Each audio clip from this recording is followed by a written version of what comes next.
त्यांना खूप जास्त भूक लागली. दिवसभर शूट चालू होतं, म्हणजे जे काय प्रमोशन व्हिडिओ वगैरे त्याचं शूट चाललं होतं. माझ्या मेकअपवरनं पण तुम्हाला कळत असेल. हे बघा सगळे हे पडलं इकडे आणि यांना खूप जास्त भूक लागली. तर आणि यांना काय मला पण म्हणून आज पार्सल मागवलं. काय झालं आहे घरामध्ये पण भाजी आवडीची नाही यांच्या, म्हणून मग म्हटलं बाहेरून आणा. त्यांनी काय काय आणलं बघा. ह्याच्यामध्ये काय हो? पुलाव. ह्याच्यात काय इकडे समोसा मागवला, इकडे पुलाव आहे, त्याच्यावरची चटणी थोडीशी. इकडे पण एक पार्सल आहे.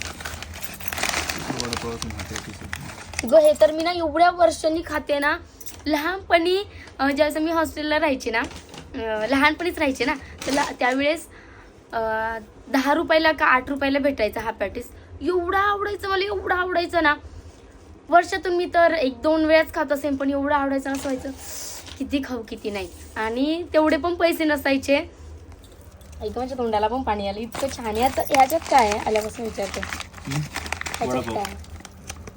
अच्छा ह्याच्यामध्ये वडापाव आहे.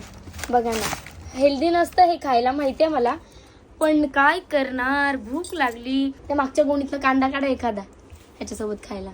काल गावी गेलेलं, माझ्या आत्यांना सांगितलं, त्यांनी विचारलं फोन करून काय आणू, तर त्यांना म्हटलं थोडे कांदे आणा. थोडे म्हटलं बघा त्यांनी किती कांदे आण, जवळजवळ अर्धी गोणी आहे. आणि ते 2 व्हीलरवर घेऊन आले बिचारे.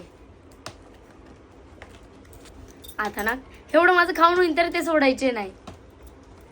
तर या तुम्ही पण मस्त 4 वाजताचा गरम गरम नाश्ता करायला. आपण हे बघू कसं आहे काय.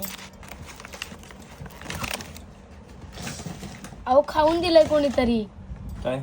हे नाही ते हलून होतं, ते खाली खाऊन नाही ते टाकतात. ठीक आहे चला या नाश्त्याला.